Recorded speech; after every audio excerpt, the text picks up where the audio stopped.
And I found after I'd done the first 15 or 20 of these, talking about 3 to 5 things, 15 to 20 weeks, all of a sudden there is literally 40 to 100, different topics, different concepts. And I just literally wanted to sit down and pick out the best ones, and and almost take a transcription from the video, hack around the transcription, put it to a book, and all of a sudden you've got content a lot more easy than you would have ever thought it was possible.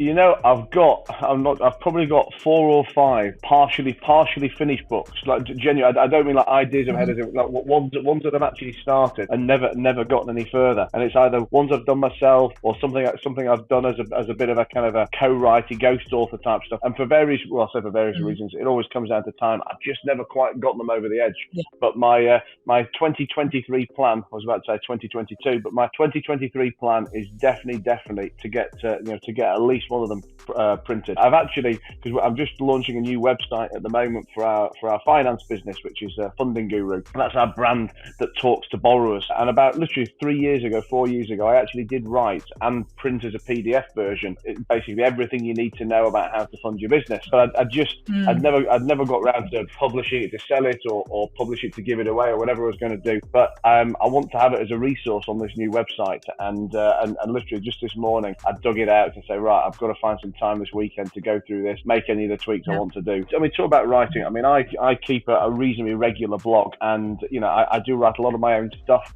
To be honest, I kind of write most of my own stuff, A, because I enjoy it, and B, because I always find it very difficult to get anyone else to write to my tone of voice or to write to, I guess, my level of detail on a particular topic. But what I've found very good for helping me get more writing done this year, I know it sounds so simple, but it's always, the simplest things that seem to work, is I've actually physically carved out the time in my diary. And this year, I just put a recurring thing in every day of, an hour or 90 minutes of content writing. And I've got, in my notes on my computer, I've got a long list of whether it's ideas or topic headings or partially written things. And every day I've just been sitting down and picking one of those headings and turning my telephone off or sticking it in the other room, because I'm always so distracted, and just finding that hour and a half to blast through it. Because if I don't do that, then there'll always be something else that takes over. So that is treat it like a job, like everything else. I don't think, especially with sort of the kind of content that we create, that it's a matter of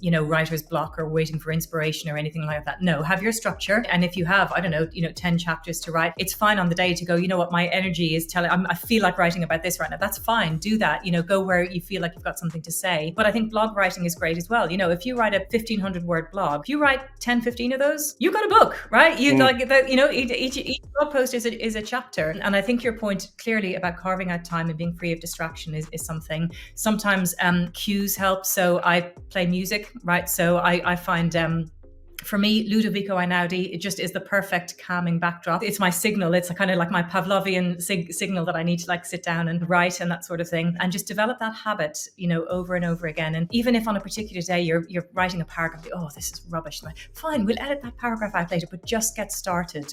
Liz Gilbert, the writer of Eat, Pray, Love, calls it clearing your throat.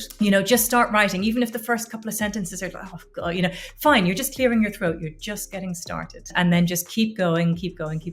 And think about the end in mind, because I promise you, the day you get your cardboard box from Amazon with the first copies of your paperback and the day you hold it in your hand is just one of the best days of your life. It's such a fantastic achievement. So you keep that in your mind and keep going. Well, I'll say, as well as a kind of a last piece of advice from me to people on it, is thinking about what content you've already got to repurpose as well. And like you say, if you sit down and write a 1,500 word blog, 10 of those and you've got a book. One of the avenues I was going down for one of the books I'm trying to write is I every Sunday sit down and record a video of my weekly roundup, where I'll talk about 3, 4, 5, whatever things that have happened to me in the week. And it's just me with the camera on my own, rambling away about a particular problem or a good thing, a bad thing, or whatever it may be. And I found after I'd done the first 15 or 20 of these, talking about 3 to 5 things, 15 to 20 weeks, all of a sudden there is literally 40 to 100 different topics, different concepts, and I just literally wanted to sit down and pick out the best ones, and